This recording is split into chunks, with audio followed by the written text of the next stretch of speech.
What can you do if you wake up rested? Improve your overall health and performance with deep, restful sleep and app-controlled cooling technology by Chili Sleep. Enjoy uninterrupted and high-quality deep sleep that caters to your body's natural rest pattern. Chili Sleep helps you rest soundly beside your partner with temperature settings adjusted specifically for your side of the bed.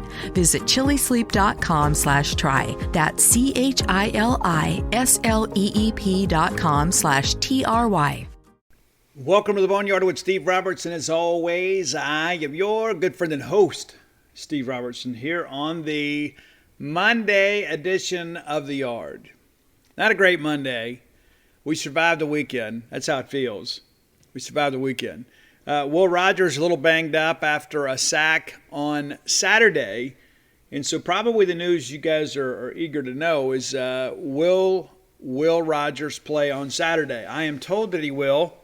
You know, Mike Leach obviously does not comment on injuries. What we understand is that it is a AC joint sprain. Now, that is the same injury that Tommy Stevens had.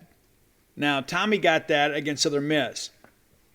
What I am told is that Tommy Stevens' injury was much more severe than Will Rogers. And that Will's, it's a minor sprain rather than maybe a full separation. So that's kind of what we understand today. We shared that yesterday on genespage.com yesterday morning.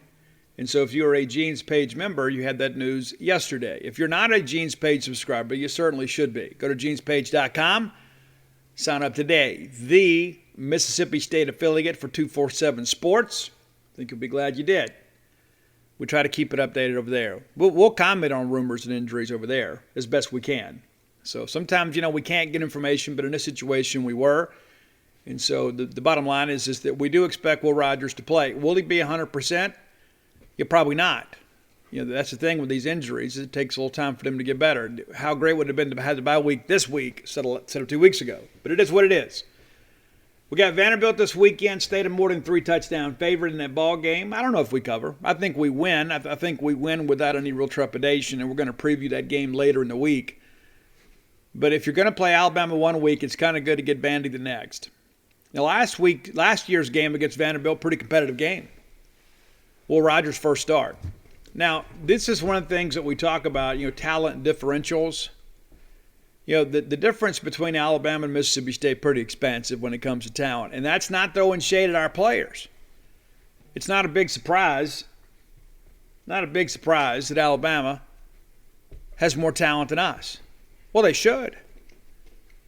Nick Saban probably should be fired if he didn't. Speaking of being fired, Ed Orgeron no longer expected to be the head coach at LSU after this season. He will not return in 2022. He will finish out the 2021 season. Interesting, a lot of talk that's out there. Now, it's interesting, too, and again, I don't want to paint a big indictment here with a broad brush on the LSU media. But I've shared with you guys before, we talk about there's homers in the media, and there certainly are. Maybe the biggest collection is Alabama. But probably the second biggest collection of homers in the print media are LSU, at least in this conference. And so it's interesting, all these stories come out after it's announced that Orgeron won't return. I think those stories are a lot more impactful if they come out prior to that. I think that's the better part of journalism. That's what Edward Murrow said years ago. I used to have that quote around my office somewhere. I don't know where it is now. I've moved my office a couple times since I wrote Flim Flam. But it says the better part of journalism is telling stories that people don't want told. And so I just feel like a lot of these stories, if it had been my story, I'd have released it ahead of time. That's just me. But a lot of stories out there, Ed Orgeron out there kind of doing some philandering or whatever, a lot of rumors, that sort of stuff. And so at the end of the day, he's gone. No matter what you think about Ed Orgeron as a person, he will no longer be the coach at Louisiana State University after this year. So best of luck to you, baby. Take that $17 million back down to the bayou. Have a good time. It's good work if you can get it. Man, I could be a bad football coach. Couldn't you? I mean, honestly. It's ridiculous the money we're paying these guys. And I thought it was a good point a friend of mine raised earlier, about LSU. 3 consecutive coaches there have won a national championship. It's a great job. Unbelievable fan support there, even in the leaner times. an incredible recruiting footprint where everybody in the state is pulling in the same direction. State and Ole Miss, we usually split the kids. Alabama and Auburn, they split maybe 70-30 in Alabama's favor. But LSU, it's much different. You have one of the highest percentages of NFL players per capita in the state of Louisiana. And just about everybody in that state is pulling for LSU. I share this with you guys from time to time, too. It's not just about recruiting relationships with coaches that make a difference. Like if you're, let's say for an example, you're a kid, I don't know, what do you go? Alexandria, Louisiana? That's a good place, right? I mean, of course you expect Baton Rouge, places like that. But let's say Alexandria, up there in what they call the Sinlaw in central Louisiana. So a kid up there, let's say, Joe Smith gets an offer from LSU. Well, 90% of the kids in the hallway are LSU kids. They're all wearing LSU shirts. Hey, Joe, you need to be a Tiger. Joe, we'd love to root for you in the purple and gold, man. Hold that Tiger, baby. You get that all day, every day. Wherever you go, it's LSU. You go over to see your girlfriend. Joe, her dad's a big LSU guy. Got LSU stuff all up on the walls and everything. Hey, Joe, why don't you come over this weekend and watch LSU game with us? And so it's not just telling LSU no. It's telling your girlfriend's family no. It's telling all your classmates no. It's telling all your teachers no. And so there is this esprit de corps within the state of Louisiana where these guys, there's a tremendous amount of pressure. I interviewed Ben McDonald some time ago. And Ben says, you know what? He said, I don't know that anybody recruited me harder than Mississippi State. Ron Polk did a great job recruiting me. Took an official visit to Mississippi State. Ultimately signed with LSU, as you guys know. And Ben was going to be an All-American wherever he went. But Ben made a comment. He goes, Steve, you know how hard it is to get away from down here. And he's right. And that's not to say it's a bad thing. It's not. So when you have that in your favor as the head football coach at LSU, it's like, hey, I can offer this kid, and then I've got all of this, peer pressure of a positive nature working in my direction. That's a really, really great deal. In some respects, it's kind of like that in baseball for Mississippi State instead of Mississippi. If you get an offer from Mississippi State and you play high school baseball in the Magnolia State, even the other people around you that may be fans of other schools, like, hey, I get it, man. Yeah, I get it. Go up there and be a Diamond Dog, man. Go win an National Championship.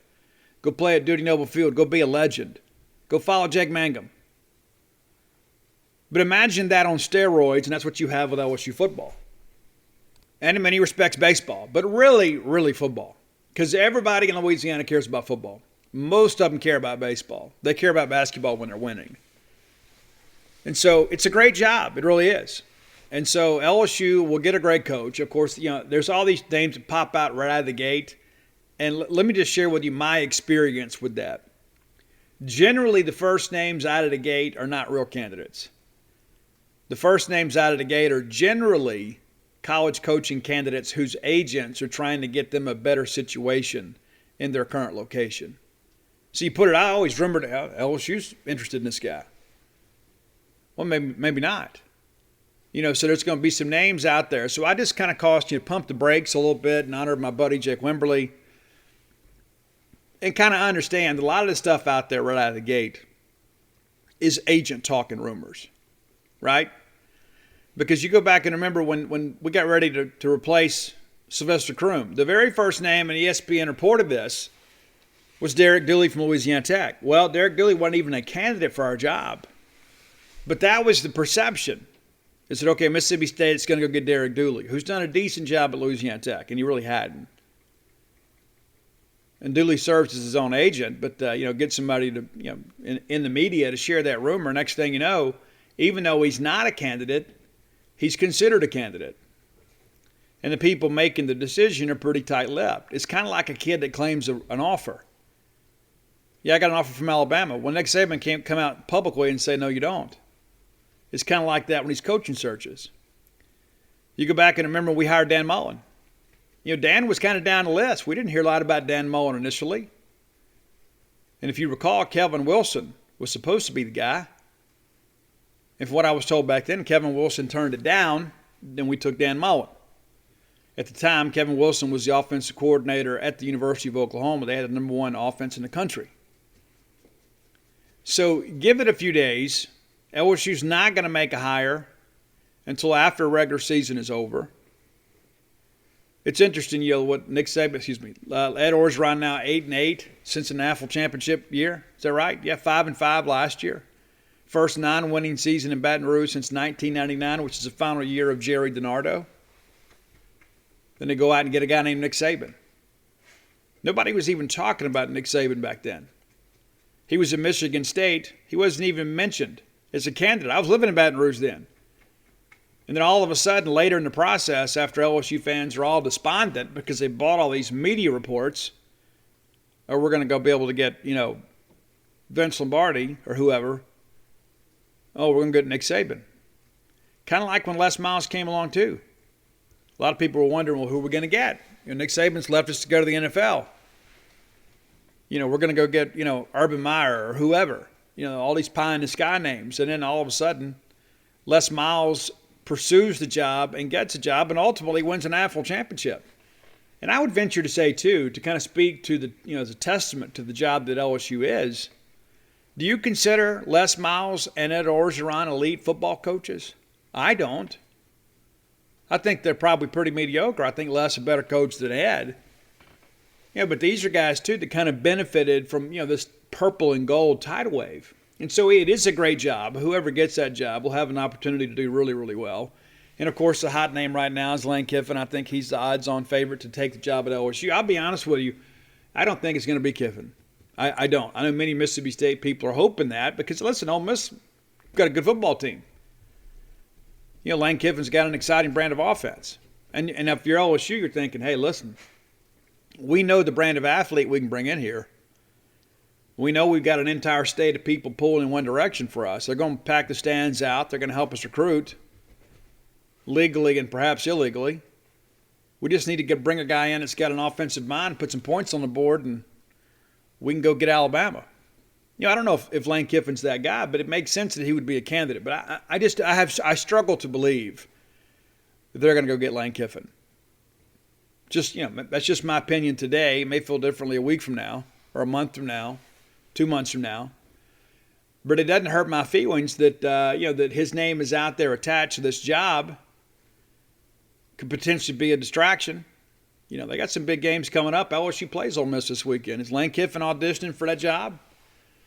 One of the things I look at, too, and we'll talk about the weekend that was a little bit later in the show, I think one of the worst things that ever happened to Ole Miss is LSU finding a running game. Tom Price hit a school record over the weekend. Nearly ran for 300 yards against Florida. Not Florida A&M, not Florida International or Atlantic, against the University of Florida. And now you're going to go play this, run poor defense of Ole Miss. Could be an awfully interesting ball game. Of course, we'll talk about that throughout the week. But that's kind of where we stand today. But best of luck, Ed. I'll miss Ed Orgeron in college football. I really will. Because Ed's such a character. And not intentionally. You know what I'm saying? It's like Ed's always good for a quote. Just last week on the coach's show, somebody called in, asked him not to have relations with his sister who was celebrating a birthday party. And Ed says, down the bayou, we got a little fishing hole for people like you. I don't know if that's not enough to fire him there. But it's interesting they're firing him without cause, which makes me think, too, that LSU's just ready to get this behind them. They don't want some big fight.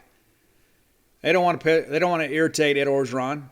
They just want to kind of get it behind them. $17 million. $17 million. And I guess once you've won a national championship and signed a big contract extension after that title, you kind of put yourself in some rarefied air. And Ed Orgeron certainly did. So that's kind of where we are. All right, let's take a look at some other things. But before we do, let's thank our good friends at Bulldog Burger Company. Great people, great food, great atmosphere, great service. I get all these testimonials from people who say, hey, Steve, I've never been to Bulldog Burger Company before. I heard about it on your show and I went. We'll definitely be back. And you should. A lot of people out there that want to feed you, give you less for more. They're charging you a little bit more than they were before. Right? But the portions are smaller. Not at Bulldog Burger Company. Very rare. I can't think of maybe one or two instances in all the times that I've eaten Bulldog Burger Company that I have finished the meal. You definitely get your money's worth at Bulldog Burger Company, and you should too. If you're looking for a great meal at a great price where you get more than you pay for, look no further than Bulldog Burger Company. Now, 3 great locations to serve you right here on University Drive in Stark Vegas, Gloucester Street there in Tupelo, and then Lake Harbor Drive there in the Ridgeland-Flowood area. Go check them out today. You'll be glad you did. Find your own favorites. Have the spring rolls. They'll make you and everybody around you better looking. The best appetizer in Starkville proper, without question.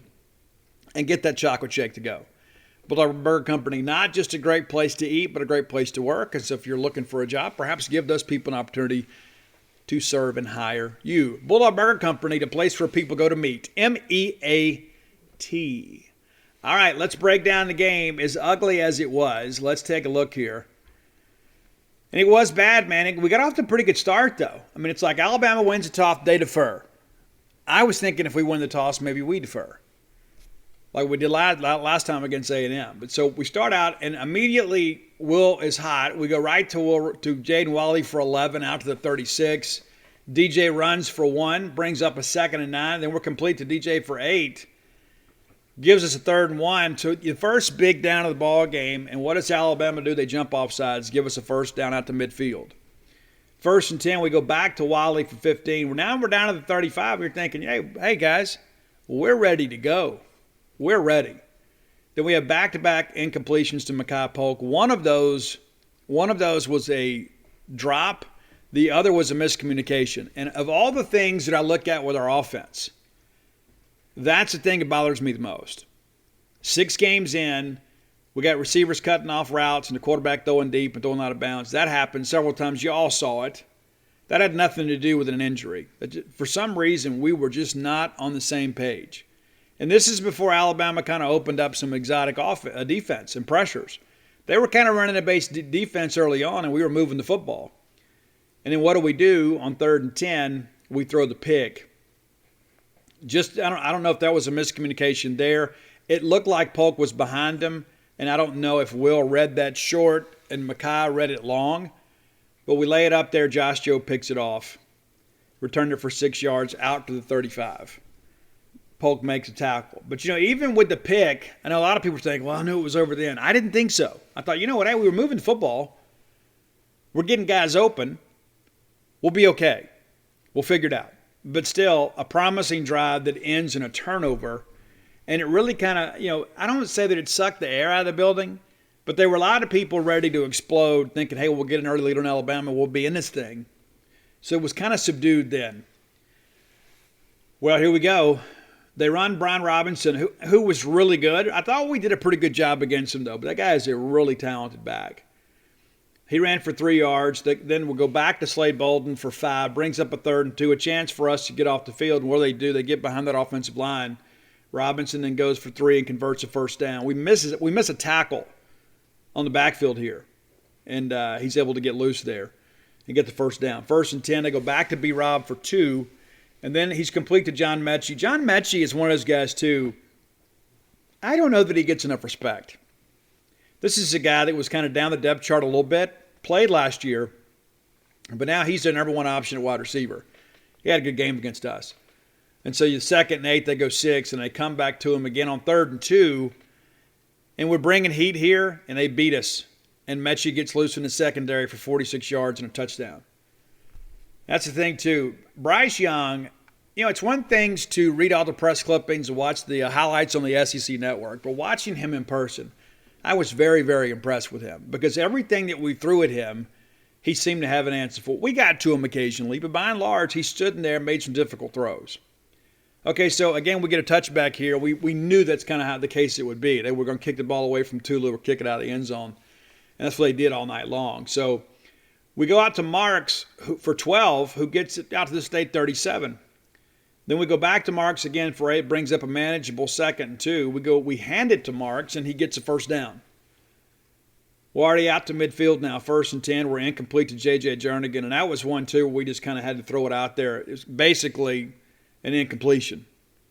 You just throw it out there to avoid the stack. And Malachi Moore brought some heat there. We kind of floated out there to Jernigan. There's nobody out there, and even if he catches it, it's probably a negligible gain. On 2nd and 10, we go to Malik Heath, who drops it. Drops killing us, man. It's like I read and hear all these things, but there is a lot of moving parts to this offense, and I thought we had some failures at every level of offense, with the exception of our backs. So the backs played pretty well. 3rd and 10, they flush Will Rogers, and he runs, dives forwards, gets the first down. And that's what we're used to at Mississippi State, right? We're not used to sliding quarterback. And then with our depth at quarterback this year, it's probably best that you protect Will. But I thought Will, very competitive play here. We go back to Malik Heath for 7, brings up a 2nd and 3. We're doing great. We go back to Heath for 6, who gets a first down at the Alabama 27.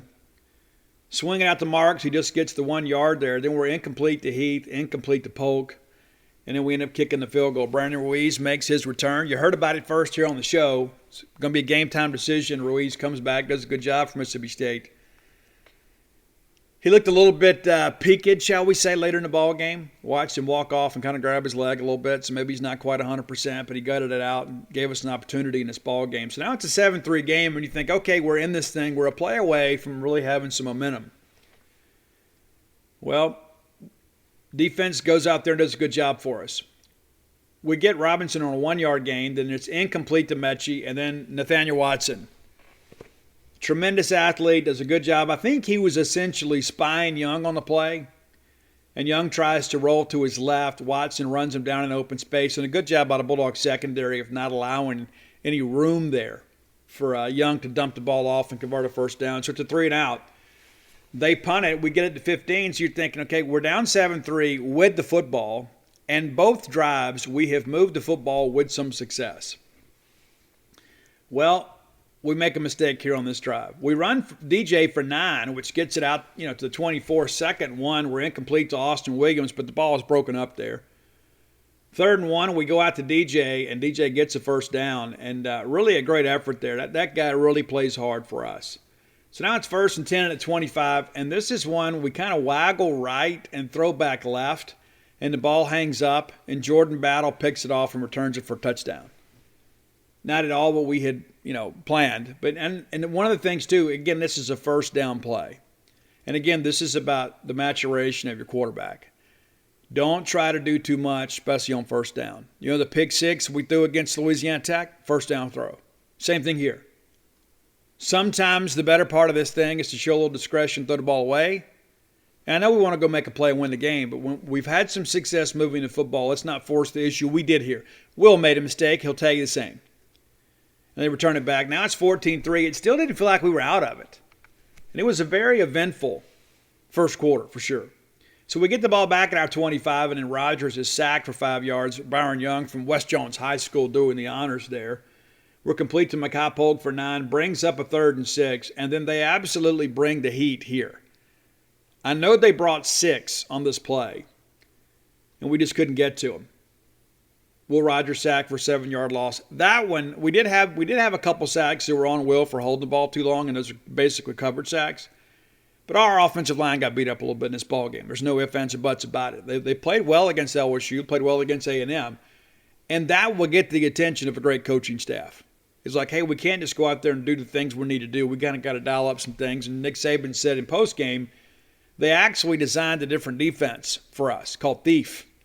And they ran a lot of that because rather than sit back in 3rd and 8 and let Will Rogers pick them apart, like A&M did, Alabama was ready to come after us. And they did. And to give them credit. What's interesting, I had some phone calls yesterday. I generally have some of those on Sunday, kind of talking about the game. And I'm told that Alabama had not shown many of those concepts they showed against us in the last 3 years. Something completely brand new. And so it's so easy to kind of get on our coaching staff and say, oh, we looked unprepared. Well, when you prepare and look at 3 years' worth of film and think, okay, we've got a pretty good handle of what they want to do in certain situations, and they do something completely different, that's good coaching. That's good coaching by the other guys. You tip your cap, try to make an in-game adjustment, move forward. All right, so we end up punting the football there, and they get the ball at their 40. Complete to Brian Robinson for 4, and then Robinson goes for 9 to get the first down. On that 1st and 10, he goes a 2-yard loss. Jack Harris with a nice play there. Jack Harris played a lot of snaps, made some nice plays for the Bulldogs. It'd be nice to see him emerge there. We need some more depth at defensive end. Incomplete then to Latu, which brought up a 3rd and 12 situation. And we basically drop into cloud coverage there and play the ball in front of us, and they have to check it down to Slade Bolden. Martin Emerson comes up, makes a big lick there. So you got back-to-back drives here where you've gotten a stop. 14-3, defense playing well in the first quarter. You had the one play that Mechie runs for 45 yards, but it wasn't a bust. It's one of those high-risk, high-reward type plays. You bring the heat, they pick up the blitz, you're in man-to-man coverage against one of the better receivers in the country, and they get you. We get the ball back at our 7 with 15 seconds to go in the quarter, and we go to Austin Williams, and that's it for the first quarter. They give us 9 yards, but actually I think it was actually a little bit better than that. That's what the official box score says. They give us a 2nd and 1 to start the second quarter, but we were close to the mark. Not quite there. So it was really a short 1, and then DJ runs for 5. We're complete to Polk for 16, out to the MSU 37. We find Tulu for 4. And one thing I'll say about Tulu Griffin and his body language, you can tell he's not scared of Alabama. He's not scared of anybody. Those are guys you can kind of work around, and you can win with those guys. We get a false start on Scott Lashley, which puts us behind the chain, 2nd 11.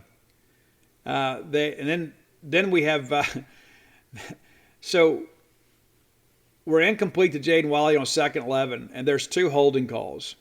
There's one on Lashley, and I can't remember who Cam Jones, maybe it was the other one. They decline them both, which forces a 3rd and 11.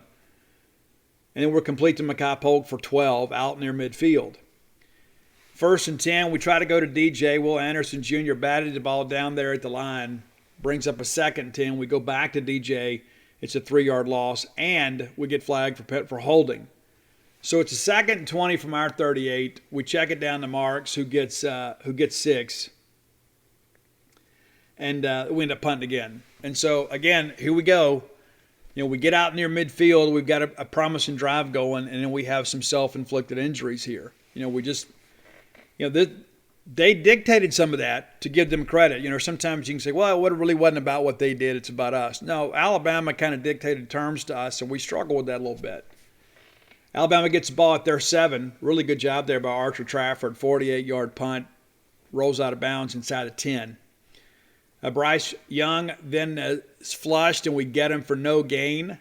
Brings up a 2nd and 10. They find John Mechie for 17 off the right side there, out to their 24. Incomplete to Jamison Williams. That's a former Ohio State transfer. Back to Williams for 2. Brings up a 3rd and 8. And think, okay, let's get off the field here, and we don't. It's complete to Mechie, and they break it for a big gain, but much of that is negated by the block in the back penalty. It is still a 1st down, however. 1st 10 at their 34, and then B-Rob, one of his better runs of the night, runs for 10 out to the 44. Back to him for 4. They bring in Williams, and I'm sure Robinson was probably tired. He gets 2, and then they swing it out to Roydale Williams for 7, who gets a 1st down there on the 3rd and 4 play. Now they're in plus territory. Williams runs for 3. They go back to Mechie for 10 to move the chains again. Brings up a 1st and 10 at our 30. Robinson back in the ballgame, runs for 4. Then it's complete to Holden for 19 down to the state 7. Robinson goes for 5. Robinson goes for 1. And it seemed like, we were ready to go there. We really, really met him at the line. Really strong tackle there by Nathaniel Watson. Fred Peters kind of helped clean it up a little bit. They called timeout, bring in a jumbo package, a run off left side, and it really didn't look fair. I mean, it really didn't. We just simply couldn't get off blocks there. And they kind of manhandled us on the play.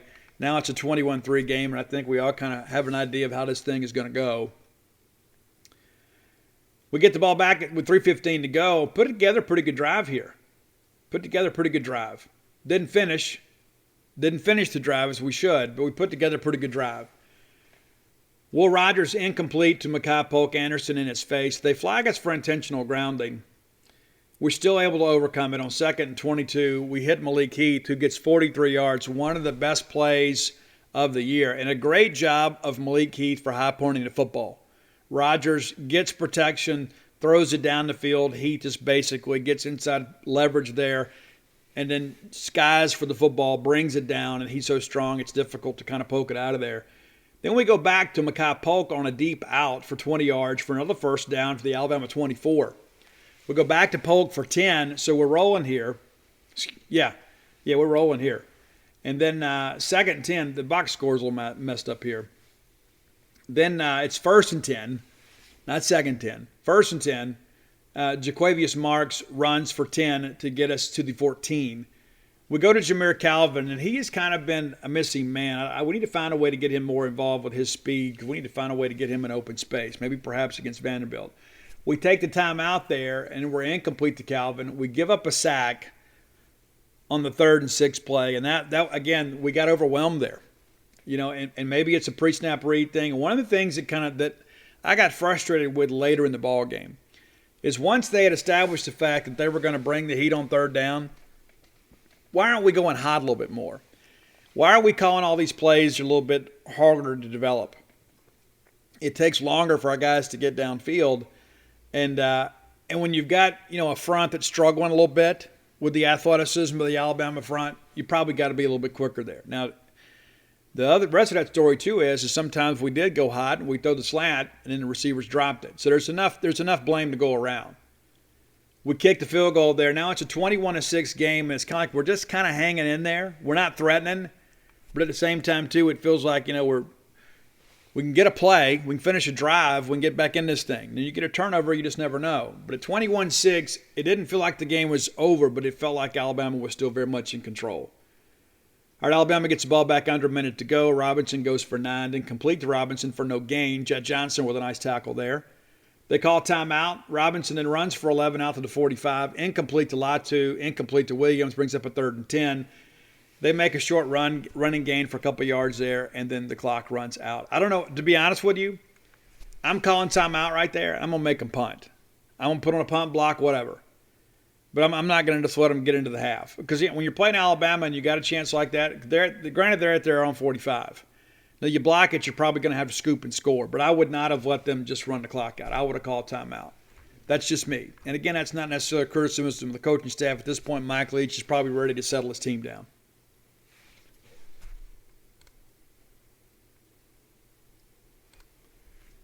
All right, so we get into the second half. And you're thinking, okay, if we can get a stop here, maybe we can stay in this thing. Well, we didn't. Took them exactly one play. Bryce Young complete to Jamison Williams, and then he outruns the Bulldog secondary. And it's interesting, too, like people say, well, our secondary speed needs to be improved. That's true. It's absolutely true. I don't know anybody's catching Jamison Williams in open field, though, to be fair. Not when he had a couple blockers or two. It's not like it was just a foot race. The guy set his final blocks up pretty well there. And, at this point, 28-6, we all knew the game was essentially over. It was just a matter of what the final score was going to be. We get the ball back at our 25, which was consistent with the theme of the night. We're complete to Jaden Wiley for 10. Back to Wiley for 7, brings up a manageable 2nd and 3. DJ runs for 4. First down. Then we're incomplete, but they call a PI over there. You can't guard Tulu. You can only hope to contain him. And in this situation, Jalen Armour Davis held him. So 15 yards, brings it to the Alabama 39. DJ runs for 3. We go back to Tulu for 11. And again, Tulu not afraid of Alabama. That's the thing. You need some guys that know they can play with Alabama. You go back and look at those teams, those Jackie Sherrill teams that played Alabama. They knew they could play with Alabama. They weren't intimidated. Now, to be fair, those Alabama teams would lose to these Bama teams easily, right? But sometimes you get caught up playing the tradition rather than the team. And I think it happened a little bit to us. 1st and 10 from their 25, we're incomplete to Christian Ford. Then we're incomplete to Polk. And now, again, we're just miscommunications. We find Jaden Wiley for 17. Gets it inside the Alabama 10 down to the 8. We decide to run the football there, lose a yard. Brings up an 2nd and goal from the 9. We try to get to Tulu. It's not there. And then incomplete to Mekhi Polk. And they actually called intentional grounding here. I don't know that I agree with the call. I mean, I think it's a little ticky-tack sometimes. It's like if we're throwing it out there and we get it beyond line of scrimmage and it's in the direction of a nearby receiver, especially with pressure in your face, I think you got to just call that an incompletion. They did, and they called it intentional grounding. We might have gone for it there had it not been. We kicked a field goal, makes it 28-9. We're still down 3 scores. Because essentially the field goal doesn't help you here. I mean, it really doesn't. You score a touchdown there, it's a little different ball game. Now you're within 2 scores. But you take the points, you kick the field goal, because you never know what's going to happen. A lot of ball game left. Alabama gets the ball back at their 14. Robinson runs for 8, then goes for 3, brings up a 1st and 10. Aaron Brule, we bring him on a fire, and he gets to Bryce Young. It's a big sack, gets him behind the chains, 2nd and 20. They check it down to Mechie, brings up a 3rd and 14, and then they basically hand it off we flush Bryce Young here, and he runs, and we basically just kind of cover him up there. Nathaniel Watson, who had a pretty good ball game for us, makes a tackle. We force a punt. And this is where I thought Alabama really, really flexed their muscle on this drive here. It's 28-9, and you're thinking, okay, if Mississippi State scores and you let them hang around a little bit, maybe something crazy happens. But Nick Saban in Alabama said, nah, this ball game's over. We're going to go ahead and finish this thing out right here and now. They absolutely turned the dogs loose on this drive. Rogers sacked for a loss of 6. 2nd and 16, we find McCole Polko gets 9. And then 3rd and 7, they bring the heat again. Will Anderson gets us for a 2nd sack on the drive. And now we're punting. In Archer Trafford, 46 yards. They muff it, and Tulu nearly gets on it. But JoJo Earl is able to recover his own mistake there. And now they're in plus territory. It's one of those things right out of the gate. It's like it didn't take them no time. Even though they were at their 14, it's like you look up a couple plays later, and next thing you know, they're moving the football again. That's exactly what happened. And again, we had a chance to get off field here. So 1st and 10 from their 16, complete to Mechie for 14. Roydale Williams in runs for 2. They throw a nice route, and it seemed like Slade Bolden had his hands under it, but he did trap it. They review it. They overturn the call, and it's so crazy too, and I want to make sure we get this on record. There were 2 penalties called in this ball game that were bad penalties, and the officials got together and talked and picked them up. This is another situation here.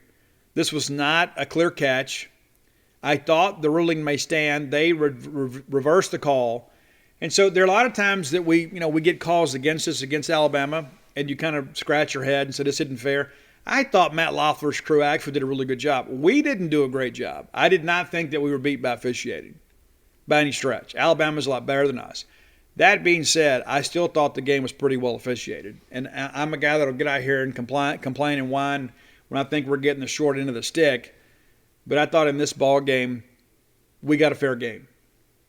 3rd and 8. We've got him hemmed up, but Bryce Young gets loose for 13. Cam Young way down the field making a tackle there. That's it. Cameron Young is your nose guard. Line of scrimmage is a 32. He's making a tackle at the 45.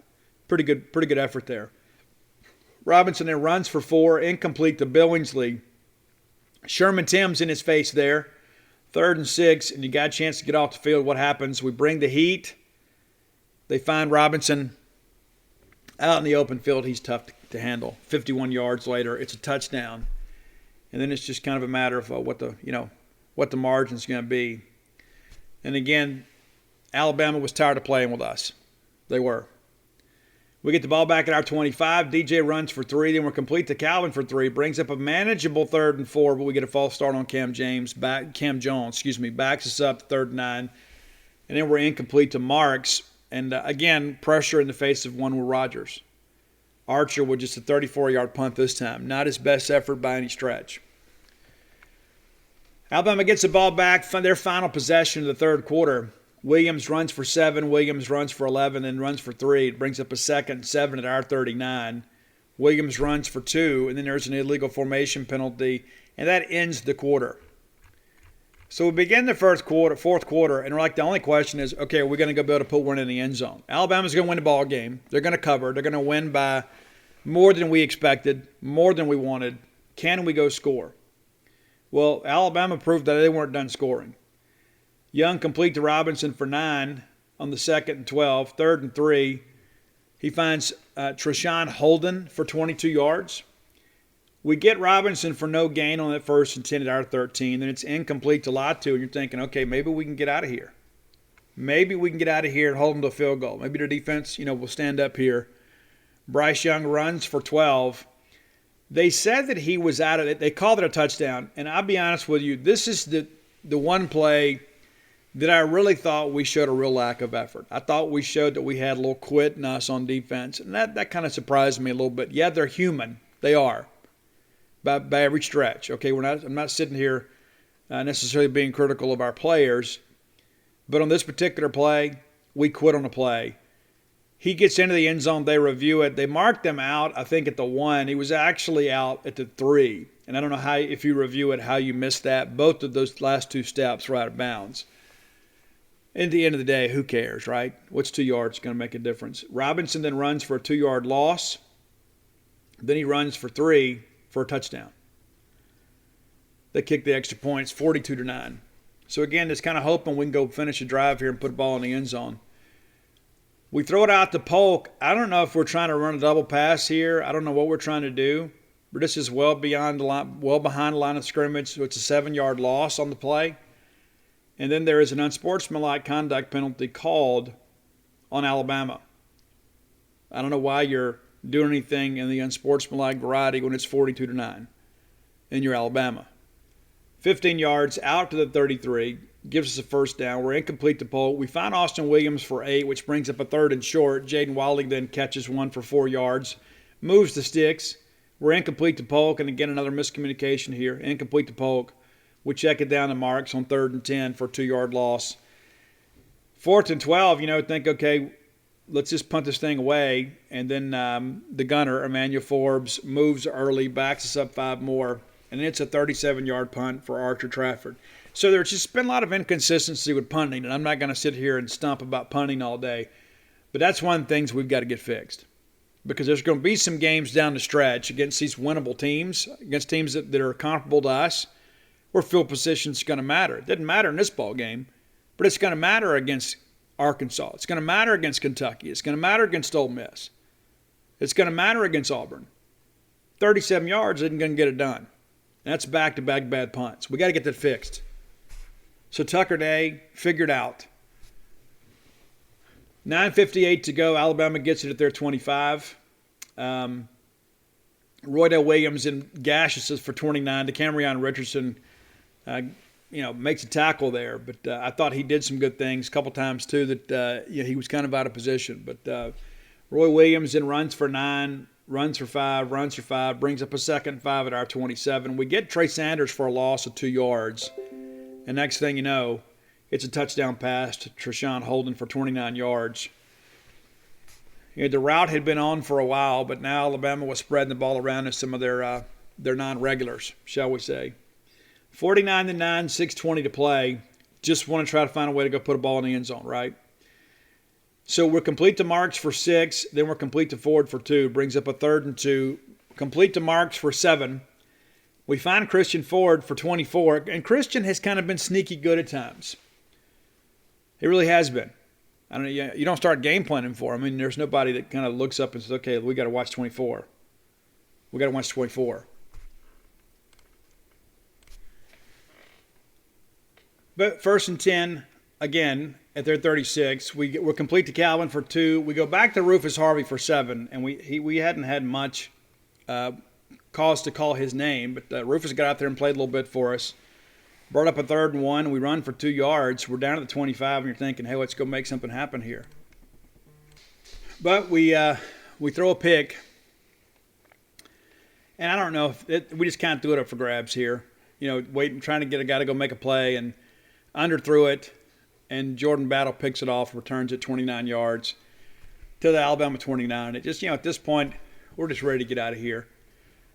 Trey Sanders then runs for 6 and then for 3. Then he breaks it for 20. They kneel down. Paul Tyson, the grandson of Paul Bear Bryant, takes the final snap, and the ball game is over 49-9. Now, I'd like to sit here and tell you that, hey, I saw this coming.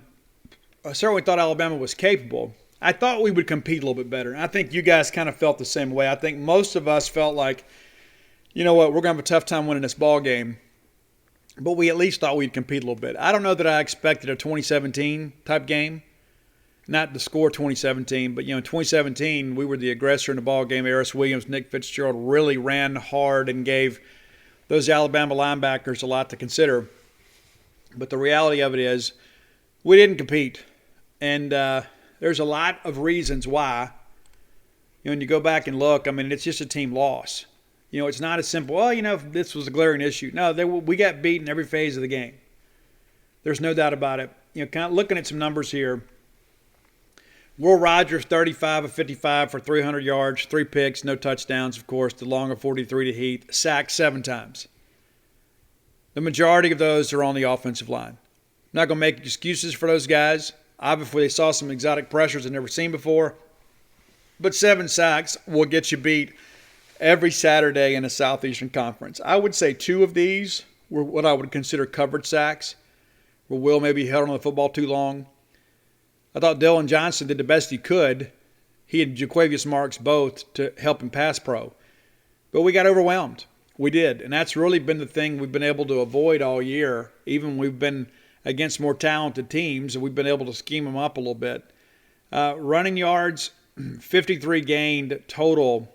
And then Will loses 53. DJ loses 1. So we have a net -1 rushing yards. And I still get tickled when these people say Mississippi State can't run the football. It's not that we can't. We just don't. When you look at what the running backs did, DJ 7 for 25 with one loss, so net of 24, and Marks 3 of 16. Marks averaging 5.3 yards a carry. DJ 3.4. So when we run the football, we're successful. But we didn't hire Mike Leach to run a triple option. We're going to run the air raid. Probably could and should run it a little bit more, but when the game gets away from you like this one did, you get very predictable on offense. Alabama really spread the ball around, pretty good bit. Brian Robinson, 19 carries for just 73 yards. So if I told you at the beginning of the day, hey, we're going to hold Brian Robinson under 75 yards, you would think it was a very competitive game. Roydell Williams actually the leading rusher with 78 yards. And, much of that coming, in the second half. That's the thing when you've got depth like they do. They just kind of keep rolling them out there at you. Bryce Young, 20 of 28 for 348, 4 touchdowns. Do you find that you've got less time to do the things you really want to do? Maybe you don't have time to run to the store and put together a great gourmet meal for the family. Well, our friends at HelloFresh are here to help you. Fall is very, very busy. The kids are back in school. There's lots of activities. Not to mention sometimes you just don't feel like going and dealing with the hustle and bustle of the supermarket. Allow our friends at HelloFresh to take care of you. HelloFresh's family-friendly menu is a big win for back-to-school season with easy, delicious recipes for drama-free dinners. We all want more of that. They offer 50 menu and market items to choose from every single week. From vegetarian meals and calorie-smart choices to extra special gourmet options, there's something for everybody in the family. Recipes are designed and tested by professional chefs and nutritional experts to ensure deliciousness and simplicity. All right, so here's the deal. I have tried all of these, home delivery kits, and I'll be honest with you, HelloFresh is exactly what they mean. The name is not just some catchy marketing campaign. It is HelloFresh, delivered right to your door. Because I believe in its product, I've partnered with these folks, and I'll be honest with you, we're going to share a promo code for you to help you get involved, let's just say. Go to HelloFresh.com/Boneyard14. What's a Boneyard for?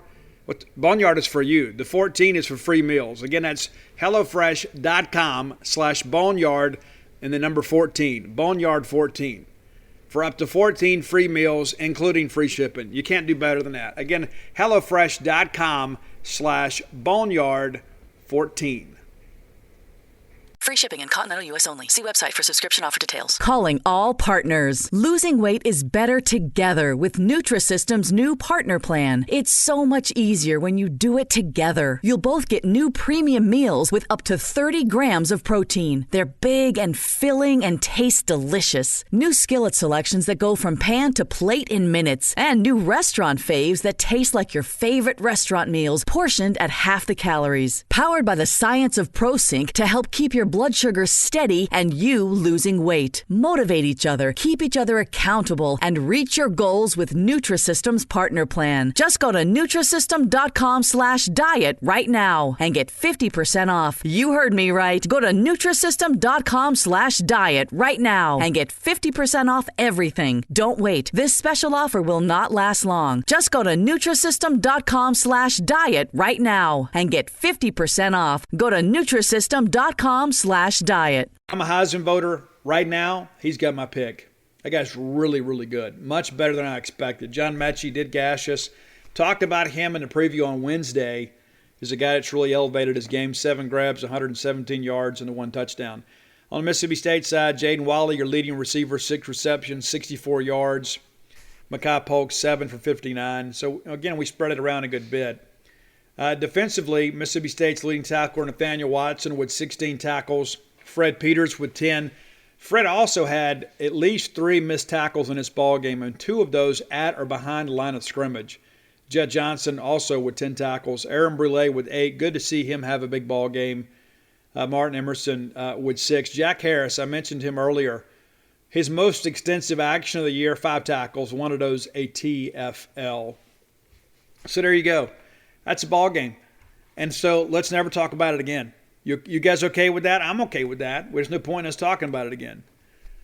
The reality of it is we probably hope to be 4-2 at the midway point with Vanderbilt and Tennessee State to go. We thought that would certainly get us 6-6, and maybe we can pull off an upset somewhere and get 7-5. We're 3-3. We could still get to 7-5. Probably going to have to upset a couple teams. That's just kind of the reality of where we are. So again, let's never speak of this game ever again. Time for the top 10 list, brought to you by closewithblair.com. That's close with Blair, B-L-A-I-R. Close with Blair, as in closing your loan. Blair tells me now's the best time to refi. Rates are low. Business is good. If you're looking to put your equity to work for you to consolidate some debt, maybe you ran up some credit card bills during the quarantine just trying to survive. Rather than let that interest not be of any benefit to you, turn it into this refi product where you can count that interest on your taxes. You've been in a bad situation. Let's get out of that. If you're looking to buy a home, he's absolutely the right way to go. Blair's in the top 1% close ratio in the country, nationally, not just for Jackson, not just for Rankin County, not just for Pisgah, the United States of America.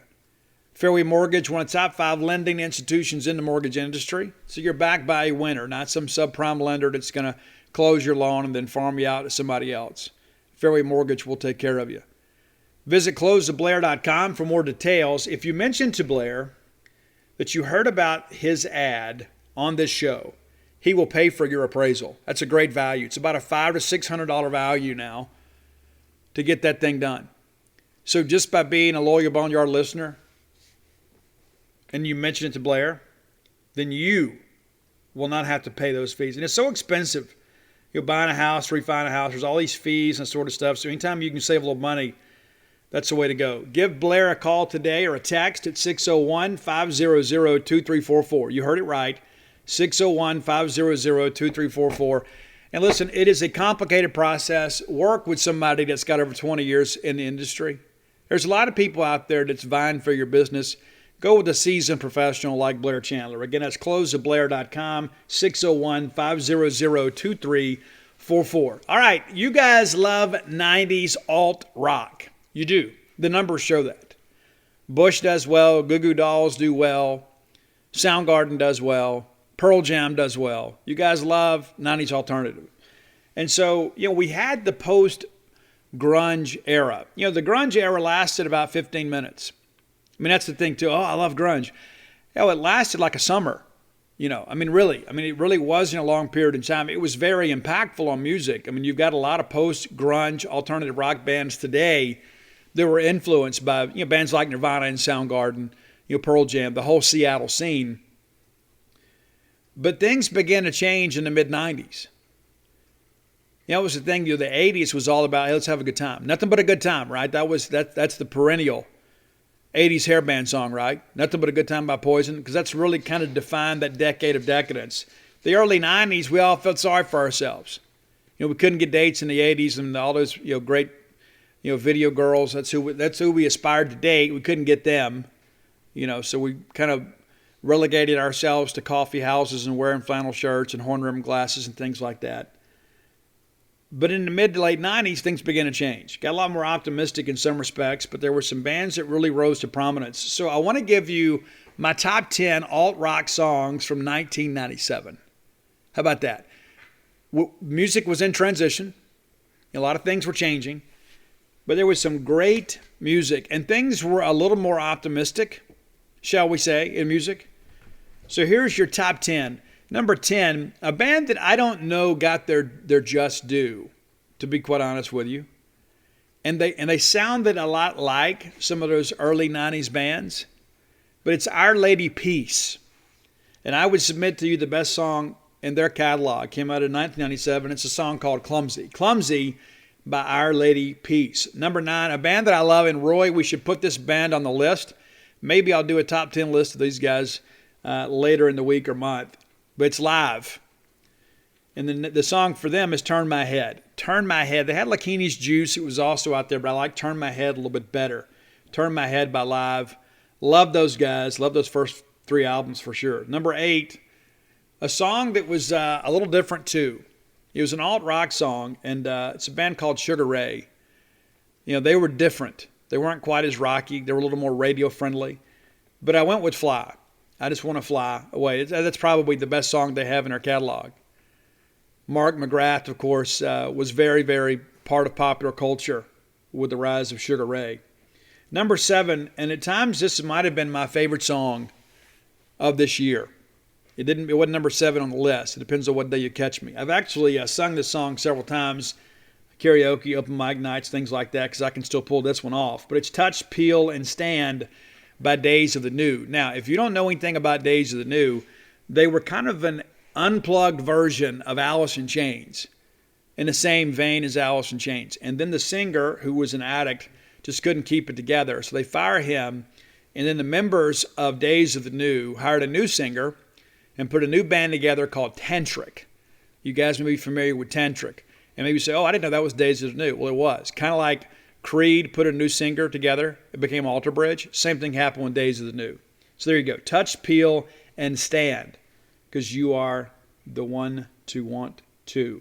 Number 6, and this song, we've actually mentioned this band before on the Like Father, Like Son list, but it's One Headlight by the Wallflowers, and it seemed like that summer that song was everywhere.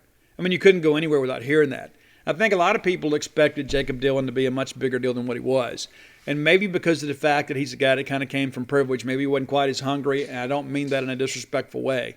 But there are a lot of starving musicians. They want it so very, very badly. They grind and grind and grind. So Jacob Dylan's been a little more artsy, you know. I mean, he's one of those guys, too, that, what's that documentary, Echo in the Canyon? I watched that. You know, so he does some things a little more eclectic. But One Headlight, without a doubt, the biggest song from the Wallflowers. Number 5, we had some great female rock singers in the mid to late 90s. I mean, great. And this is kind of a post-Lilith Fair world, if you remember that, right? But Shirley Manson from Garbage was insane. Absolutely loved her, saw them play live. And I went with the Hypnotic Number 1 Crush. You know, they had a big hit with I'm Only Happy When It Rains, which is a great track.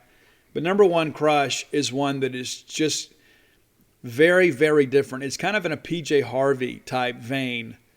You know, got that deep driving bass line. I think you'll dig that one. Number 4, saw these guys live at Bon Fete in Baton Rouge, down front. Had a chance to meet them after the show.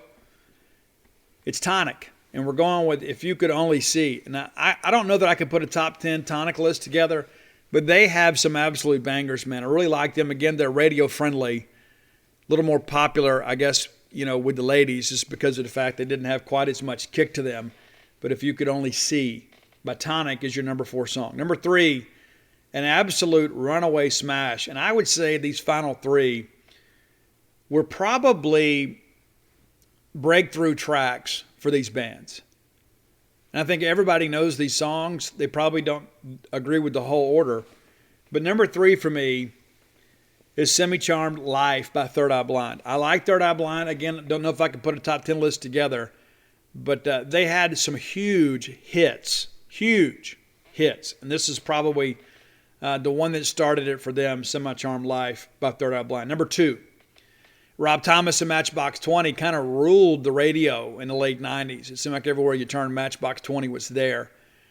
Love their earlier stuff. Rob Thomas, of course, goes solo, and then after the track with Santana, Smooth, you know, he did a lot more things on his own. Had a good friend of mine. That was her Hollywood crush. You know, her celebrity crush was Rob Thomas.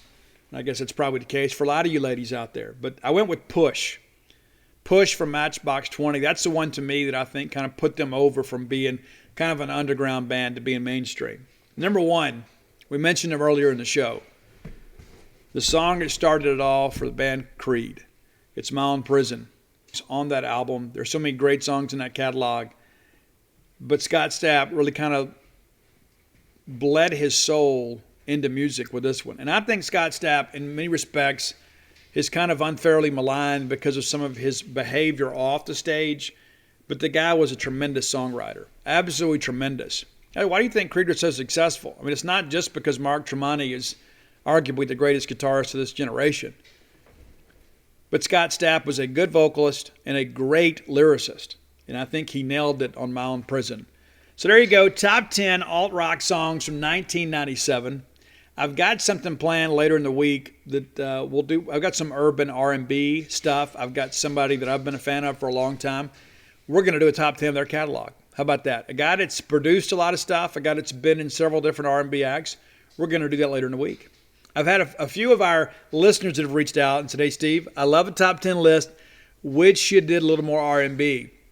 So I'm going to do that. And what I have learned, though, is that more times than not, that the R&B lists just don't do as well as I had hoped. There's some of these artists, I think, man, this will kill, and then it doesn't. And that doesn't mean they don't deserve our respect. They certainly do. So that's coming later in the week. Maybe we'll do that one on Wednesday. We'll see how things go. All right, but that's your top 10 list, again, brought to you by closewithblair.com. Next segment of the show brought to you by campusbookmart.net. I was there on Saturday, and man, it was busy. Got a chance to meet several of you. Sold a lot of books. Signed books all weekend, Friday, Saturday, and Sunday. Hadn't done that in a long time. A lot of you were here, and I thought, let's get out and go do some things. So Saturday I was there, and it's amazing the selection they have at Campus Bookmart. Standing man, Miss Kathy Brown, lovely, talented Susie Cheyenne, the whole crew there, done a great job for you. Candy, you got to see her. Go for that, right? Just go and say, hey, can I see Candy? Oh, well, she works downstairs. That doesn't matter. I just want to see her. No, I'm just kidding. That'd be kind of creepy. My point being is that if you're looking for Mississippi State merch, look no further than Campus Bookmart. It is a hometown business run by hometown people. They're invested in Starkville and invested in Mississippi State. When we win, they're excited. When we lose, they feel it just like you do. It's not a place that's just there to do business. They're trying to outfit the Bulldog family. So again, visit them on the World Wide Web at campusbookmart.net. And by being a loyal Boneyard listener, we'll give you a phrase that pays, and that's BSR. That stands for Beautiful Steve Robertson. And that'll get you free shipping on all orders over $50. Any order less than $50, absolutely incomplete. Get your NAFL Championship merch, right? Go ahead and get it taken care of. Many of you said, I used this company or that company, and the colors were wrong, and the size was wrong, and so shame on you. Shame on you. Work with our people in Starkville. They know what maroon looks like. They'll get you taken care of. Again, that's campusbookmart.net. Promo code BSR. All right, let's look at the weekend that was in the Southeastern Conference. Again, a great weekend of football, but we had to cover the Mississippi State game, so I didn't get to sit at home like you guys did and watch all this stuff. But there were some things that happened that kind of weren't to script. Auburn goes to Fayetteville and jumps on the Razorbacks. The Razorbacks come back, would take a 17-14 lead, and then Bo Nix absolutely takes over the ball game. Auburn wins 38-23. A bit of a surprise. Basically had that one as a toss-up. But said, you know what, Arkansas's at home. They're going to figure this thing out. I'm beginning to think Arkansas might be a fraud. I don't know how you guys feel. That's kind of how I see it. Bo Nix, 21 of 26 for 292 yards and a couple touchdowns, and threw a really bad pick. Or it had been worse. Tank Bigsby, 18 carries, 68 yards. So pretty good game for those guys. KJ Jefferson, 21 of 35, 228 yards, a couple touchdowns. But here's what happens. You get some separation from Arkansas. You make KJ be a quarterback, kind of take the dual threat option away from him. And that's what happens. Auburn now 5-2 and 2-1 in the league. Arkansas 4-3, 1-3 in the league, and has lost 3 in a row. They were a top 10 team They've lost 3 in a row. I hadn't seen the polls today, but I'm certain they're unranked. Florida, another team that was expected to do really well this year, unranked.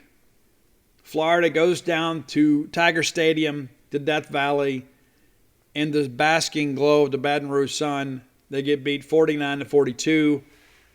It is absolutely incredible to think about the fact that Dan Mullen always seems to find a way to lose a game he shouldn't. Florida got up early. Next thing you know, it's 21-13 at the half, and Florida needed a Hail Mary pass on the final play of the first half to stay within a score. I still don't understand how you let a guy get that open. How nobody had the boundary? You're just going to give him the back corner of the end zone? That makes a lot of sense to me. And then Florida comes out, kind of gets things going with Richardson at quarterback, and I think they probably found their guy. Emory Jones probably going to be signaling the plays, kind of moving forward. But ultimately in that fourth quarter, LSU found a way to win, convert a big fourth down late. They got nothing to lose, right? And they win 49-42. Incredible. Absolutely incredible game by LSU. Richardson ends up 10 of 19 for 167 yards, 3 touchdowns. Did have a couple of big picks there. The story of the game is Tyron Davis-Price. 36 carries, 287 yards, and 3 touchdowns with a long of 40. They figured some things out. I expect that running game to continue this weekend when they go to Oxford. I'll let you know how I feel about the game as we get a little bit closer. But I think it's bad news for Ole Miss that those guys have kind of figured out how to run the football again. I mean, that's the worst thing that could happen. And we talk about Ed Orgeron having his back against the wall. And unfortunately for LSU fans, he was a little bit too comfortable in that corner. But you get a big win on Saturday. And again, you can kind of enjoy the season now because, like, you don't have to live with all this week after week is Orgeron being fired. Now you know he's gone, and your administration's looking for a coach. So now you can say, yeah, okay, we'll get behind you here. Let's go win some games, kind of go out on a winning note. A&M all over Mizzou, 35-14. Thought Mizzou might score a little bit more. I'm not the least bit surprised that A&M didn't have a hangover. Not the least bit surprised. Now, that team, they got some veterans on that team, and that's the thing, too, that I've learned, too, is good running games never slump. They just don't. When you got an NFL back like Isaiah Spiller back there, all you got to do is block a little bit, and he'll lead you to a victory. Georgia takes down Kentucky 30-13, and much like playing Alabama. And I've seen some social media commentary, people like, oh, I knew Kentucky wasn't for real. That's unfair. You know, I'm not a Kentucky fan by any stretch. I think they're a very mediocre program in many respects, kind of the Mississippi State of the East. But you can't judge Kentucky by how they play Georgia because they lost to Georgia. Georgia's going to beat everybody. And so it's interesting, you know, to see the dynamics. And Kentucky, I think, still has some games that they can lose. But, you know, listen, they hung in there and fought for a little while. The Georgia running game finally got to them. Georgia's just so athletic on defense. There's just not much room to operate out there. They're not going to make many mistakes. And when they do, they're athletic enough to overcome a lot of them, especially when there is a talent differential there is between Georgia and Kentucky. And if you look at this thing with Kentucky, too, I mean, you know, Lexington has been very patient with Mark Stoops. You know, it took a couple of years, I guess, to kind of get their culture built. Then all of a sudden you're a bowl team. So we're a Tennessee bowl team. Well, then you build and build and build, and you get to the end of a talent cycle. Well, now we're a Florida bowl team. Now we're going to the Outback Bowl. And so the thing what Stoops has done is they've kind of gotten off that roller coaster where it's, we're 3-9 one year, 6-6, 8-4, 3-9. 6-6, 8-4, 3-9. They've kind of gotten off of that. But it's not fair to judge them by how they performed against Georgia. Now, if they had lost 30-27, I think it'd been okay to say, hey, maybe Kentucky's for real. But just the fact they lose this ball game to the number one team in the country, the way in which they did, I don't think you can judge them too harshly. South Carolina squeaks by Vanderbilt. And Shane and them needed a win, and I think they may have probably gotten their last one. Vandy now 2-5, 0-3 in the SEC. South Carolina 4-3, 1-3. I don't know where you get another win. But South Carolina gets up 14-3 in this ball game, and you think, oh, this thing is over. It's over. Vanderbilt finds a way to pull it within a score at the half. They take the lead in the third quarter. That's right, 17-14. And then South Carolina finds a way to win in the fourth quarter, 21-20. It's pretty crazy. And South Carolina, of course, had some quarterback issues. Zeb Nolan comes in and throws a touchdown pass there late in the ball game to win 21-20 with 37 seconds to go. I mean, the fact that it got that close says a lot about South Carolina, but it also, too, should kind of serve as a bit of a harbinger of things to come for Mississippi State. You can't just show up in this league and expect to win. You got to get out there and play. Now, South Carolina not especially talented. They're going to need a couple wins somewhere to get a bowl game, and I don't think that's going to happen. 5-7 is probably the ceiling. Probably looking more like 4-8. But this is one that I'm sure Vanderbilt walked away thinking, you know what, we should have won. They had a lead in the fourth quarter and let it get away. Defense didn't hold up. And again, we're going to Nashville, and I'm sure that Clark Lee is telling his kids today, we can win this football game. So they're not going to come out there thinking, hey, Mississippi State's going to overwhelm us. What have we done to give them any indication that we're going to do that? Not to mention, Vanderbilt probably feels like they should have won the game last year in Starkville. If Marquis Spencer doesn't pick a pass off when he drops back in his own blitz, we might be having a different conversation last year. But the reality of it is we got to go win this ball game. We are the more talented team. We need to go out there and get a start, but we're not going to be able to quit. We're not going to be able to just start coasting. As Vanderbilt showed against South Carolina, they didn't quit. Ole Miss at Tennessee, what a wild game this one proved to be. We didn't get to. I got to see the very end of it, because as soon as we got done with our game, we're kind of rushed off the post game, and you come back, and it's an insane game. It took forever and a day. I read a stat, I haven't verified this, that there were like 31 injury stoppages for Ole Miss. That just seems to be really high. But what do you do about it? How do you flag somebody for that? If it's an injury, what if they really are injured? Like, oh, there's been too many of these. Let's throw a flag for delay of the game or whatever. What if a guy's really injured? I mean, so it's like the officials are kind of in an impossible situation there. But to have that many is interesting. I know in soccer, like if you fake an injury and you come back in, they'll yellow card you if you were faking, if the official believes you were faking. Maybe there needs to be some rules in place. If a guy's banged up or whatever, maybe he's got to miss 2 plays. Maybe he's got to miss the remainder of the possession. I don't know. It's a slippery slope when you're dealing with injury. They had the weird play where Tennessee put a lot of pressure on Matt Corral too. And they stripped the ball from him and returned it for a touchdown. And they bring it back and say his forward progress was stopped. I don't know how a guy has forward progress when he's in the pocket. And it's not a run play. You know what I'm saying? It's a passing play. And if you wanted to rule him in the grasp or whatever, okay, I guess I kind of get that. But again, Mark Curl's crew having a really, really bad year. And they have the situation at the end of the ball game where it looked like in live time that the Tennessee tight end was at the line to gain. Now, this may surprise you coming from me. I thought the spot was wrong, but I didn't think he got the first down. I thought he was about the length of the football short because he had the ball kind of tucked down by his chest. It's not like if he had reached the football out, he absolutely makes it. If he has it up by his helmet, he absolutely makes it. But instead, he's got it tucked, which is what we teach him, right? He's got it tucked against his chest, and I thought he was short. I did think the spot was bad. I didn't think it was bad enough that it cost him a first down. And then all chaos breaks loose in Knoxville. Now, nobody in Knoxville cares what Steve Robertson thinks, but I'm going to tell you, there's no place for this in college football. I mean, and here's the thing, too. I love the righteous indignation from some. They're like, hey, well, this could never happen at our place. Well, you don't have to look long. Mississippi State, we had the deal against Kentucky a few years ago. You remember this?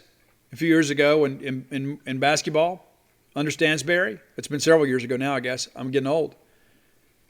Call goes against us, and then some people throw the water bottles. That happened here. Wasn't too long ago, I remember we went and played at Georgia in basketball. And remember they had the little pound puppies, and they all threw them on the court? And I not even mentioned what's happened at Ole Miss before. It happens everywhere. And so for these people to say, stay classy, Tennessee, let's not be quite so critical in that respect. Let's not be hypocrites about it. But across the board, there is no room for that in college of athletics. There's not room for that. That just simply can't happen. If what I understand, Greg Sankey in Tennessee, they're going to use some video stuff and try to track down some of these people and there are going to be some consequences. So we'll see how that happens. And I fully suspect that there will be some consequences. It's going to be difficult, but there will be some people that I suspect will be punished. You can't let this continue. You just can't. Because if you just say, well, it's just they were frustrated. You know what? It's a borderline call.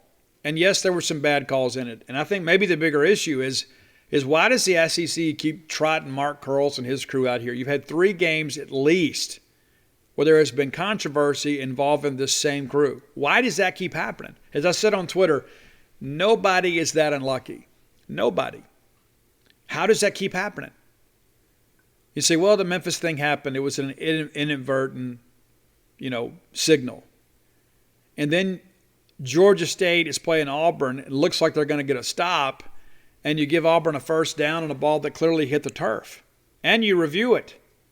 And then you have this deal at Tennessee and Ole Miss. And like I commented yesterday, and a couple of Ole Miss people said, I think we had like 15 penalties against us. And let's look at that maybe here for a second. If I could find the box score. Were there a ton of calls in that game? I don't know. Again, I didn't get a chance to watch it. But, I just don't understand how this continues to happen. It's like every time there is some major controversy, shockingly, it's the same crew involved. And I know some Florida people were complaining about them on Twitter too. I mean, it's like, I just don't understand. We can't do better than this. That's the thing I don't understand. We can't do better than this. I think we can. I think we have to. I think we got to figure this thing out. It doesn't make a lot of sense. You have to keep rolling this thing out here over and over and over and over again. It's like, well, let's just maybe they'll get better this week. They're not getting better, Greg. They're not. They're just not. Let me look here and see if I can't find these penalties. It's like there's so many people now that have these box scores that are incomplete box scores. They don't have the full thing out there. So you got to go to the official site, which is what I probably should have done in the first place. But let's be honest about this too, Mississippi State people. Ole Miss got a good football team. They do. As much as we hate it, the reality of it is they got a good football team. I did not think that they would be able to play as well as they did defensively. Now, granted, Tennessee helped them some. But they're a good football team. And Matt Corral's got some clutch in him. The kid does. Be glad to see him leave. I mean, he has been better than I expected him to be. And that's the honest to goodness truth. So sometimes you got to give the devil his due. They've done a good job. There's no, ifs, ands, or buts about it. We can say whatever we want to. Of course, the Egg Bowl, still matters. You just never know, what's going to happen. But let's look here at these penalties here, if we can find them. Rolling up down the box score. Yeah, there wasn't 15 calls. Ole Miss flagged 10 times in the ball game for 75 yards, and Tennessee 6 for 48. A lot of offense in the game as we expected, 510 yards from Ole Miss and 467 from Tennessee. But, I just wonder, why did Tennessee ever get away from running the football late? I mean, I haven't had a chance to go back and watch the game, but there's a bigger issue here than just the Ole Miss-Tennessee game. The issue is the SEC has got to get this fixed. They got to get it fixed, and that's not in any way to justify the actions of those Tennessee fans that threw those things. Because here's the deal. As a guy that has spent years on the sidelines, there are a lot of people down there, many of which don't need to be there, but there are a lot of people down there that are, they're college kids. There are a lot of college girls down there. The times that, when things are somewhat normal, that are working for marketing. They're working for game day management. They're working for whoever. And so there are a lot of people out there just doing a job. Not to mention all the people that are here, whether they be, freelance photographers or they be people working for whoever's broadcasting the game. They're just people doing a job. They got nothing to do with what's happening on the field. They don't call a play. They don't call a penalty. And you're going to start throwing stuff and putting those people at risk. And people say, well, Steve, it's just water bottles. You ever been hit by half a water bottle from about 50 rows up? I haven't. I don't want that experience either. And then the guy brings the French's mustard. I mean, who brings mustard into the ball game? I can understand maybe you bring it to your tailgate, but you bring it in a stadium? That's weird. And then a guy threw a golf ball and hit Lane Kiffin. I mean, listen, I don't care what you think about Lane Kiffin. I don't care if he's your former coach or not. I know that he left Tennessee in a really bad spot. There's no justification for any of that stuff. And again, I'm not going to belabor the point. And Greg Sankey and the SEC has to do something. and they absolutely will. And I'm sure we'll find out later this week. I don't know if that, maybe they just decide, you know what, hey, we're going to punish everybody. The students can't come back. And I've read some reports, too, that a lot of the stuff didn't start with the students. It started with the upper deck. And so that's going to be a very laborious job for whoever is involved kind of identifying these people. It's okay. It's section, 750 and row 2, seat 3. And you get a hold of that guy and you say, I sold my tickets. What do you mean you sold your tickets? We found your picture on Facebook. It looked just like you. I mean, can you imagine the effort that's got to go into that? It's going to be a lot of people. So we'll see how things go. Really see how things go. But again, give Ole Miss credit. It's a big road win for them at Tennessee, and that should be the conversation today, but it's not. It's officiating. It's the ugly incident that happened at the end of the ball game. And give Ole Miss credit. As much as we don't want to, guys are playing well. Defense made just enough stops late, but the reality of it is they went up there and they won the ball game. And listen, I thought that they would probably lose to Arkansas. They didn't. They found a way to gut it out late.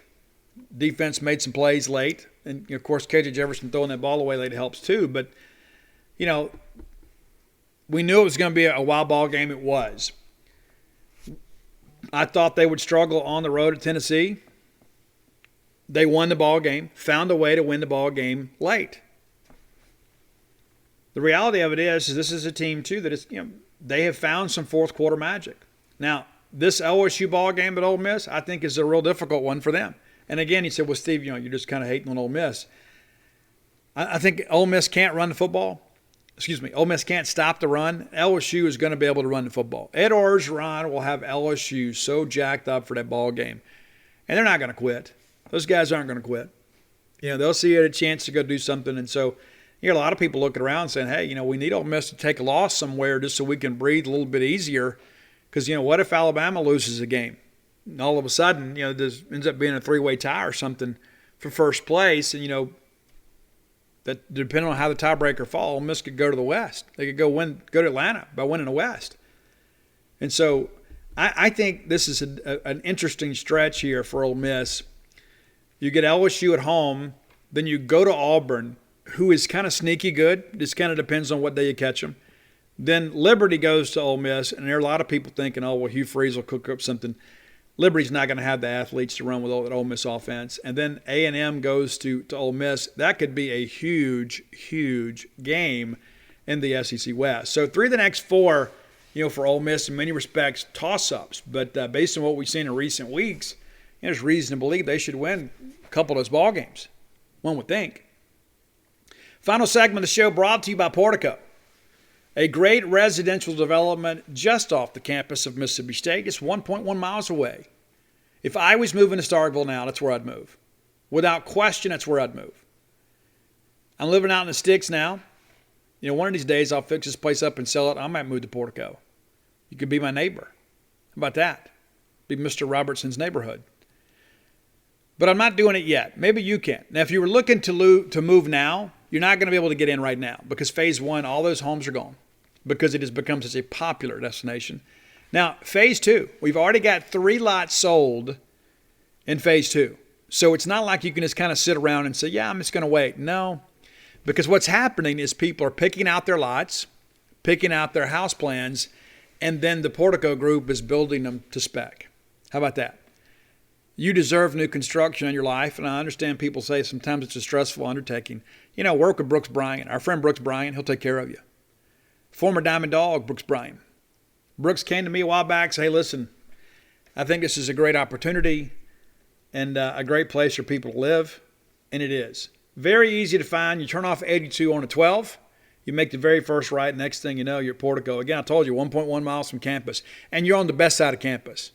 You're on the quiet side of campus. You got that neighborhood market right out there for you. So you don't have to go all the way across town and fight traffic on 12 or take the bypass to go to the big Walmart.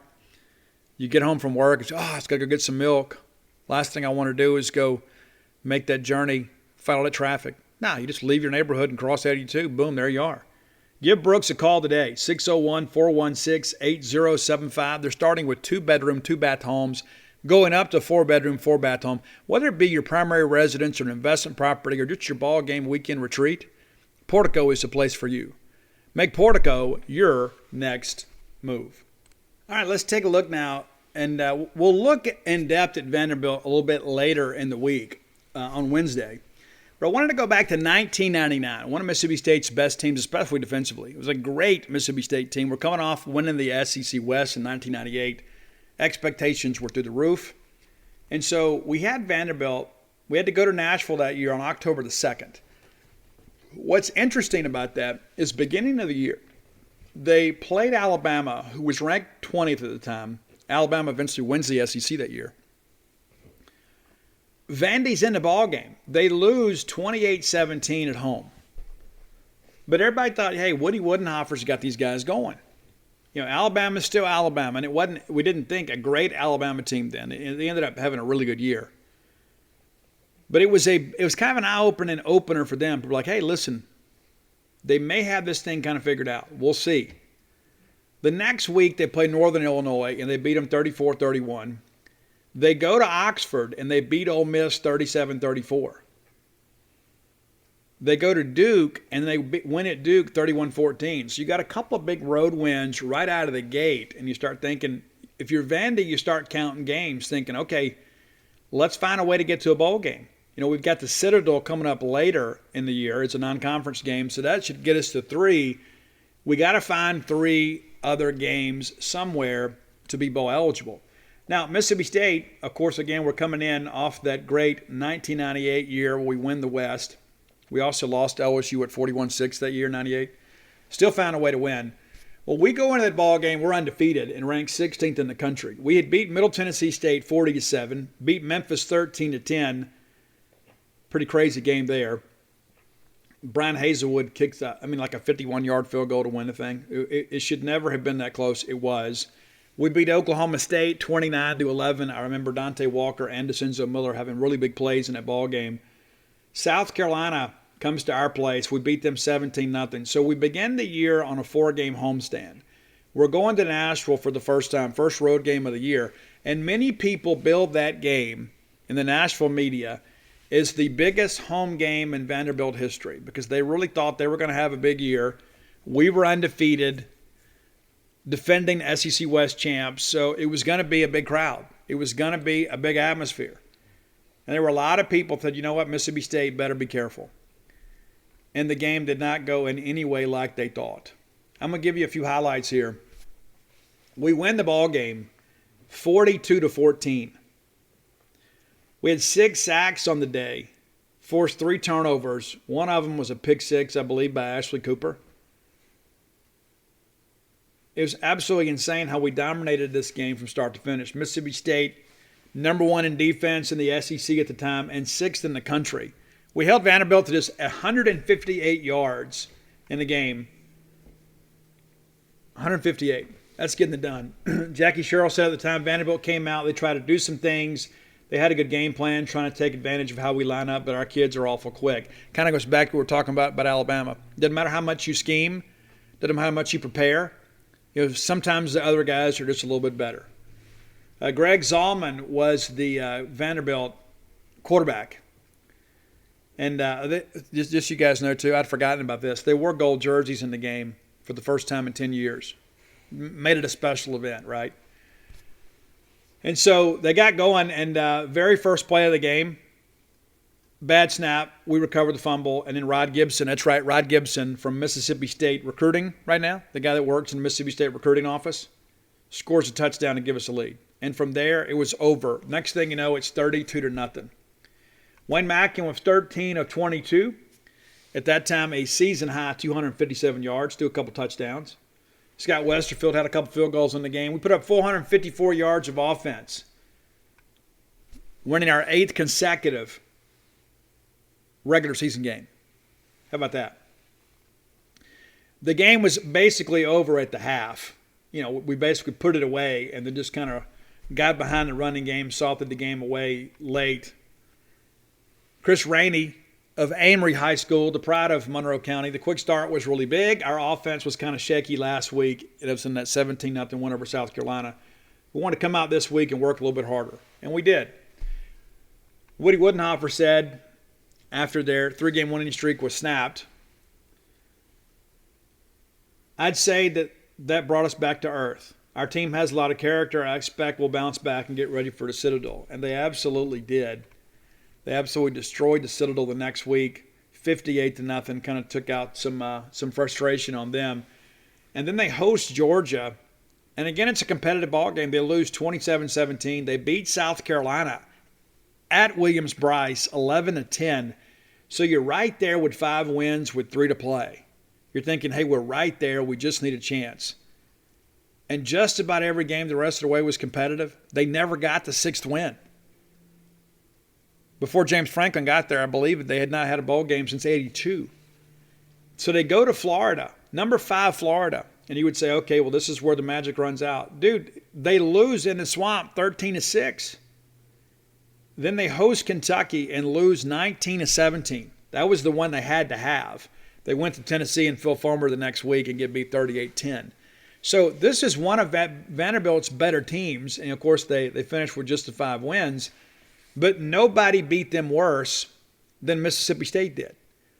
Nobody scored more points on that Woody Woodenhofer defense. And if you don't know much about Woody, Woody was part of the Pittsburgh Steelers coaching staff that had those great defenses. Woody's a guy that knows defense. Vanderbilt just struggled to have offense, and that was the case this year. But 42 points that Mississippi State scored, and we were not a great offense that year. And got some help from some non-offensive play that day. But, State puts up more points than anybody in the league, or really on their schedule. The only 2 teams that come close was Ole Miss and Tennessee.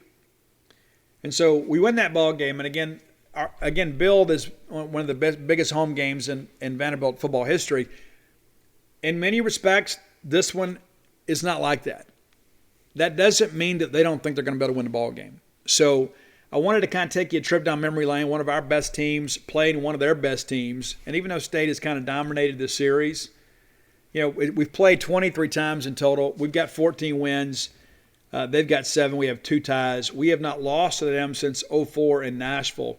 And that was their first win against us since 1988. And every time Vanderbilt beats us, it is a surprise. The only lopsided game in their favor, there's actually been 2. 1971, they beat us 49-19. And way back in 1904, Dave Murray was there covering the ball game and selling popcorn. They beat us 61-0 over in Columbus.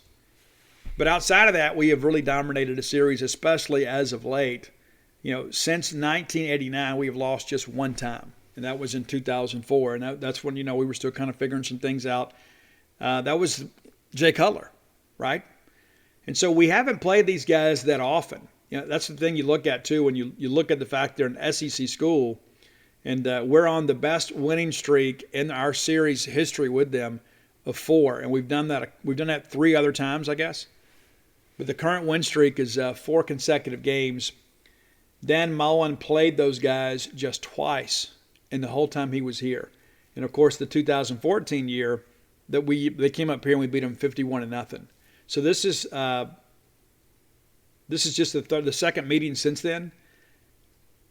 And our first trip to Nashville since 2009, Dan Mullen's first year. That was Tyson Lee was our starter then. We won that ball game 15-3.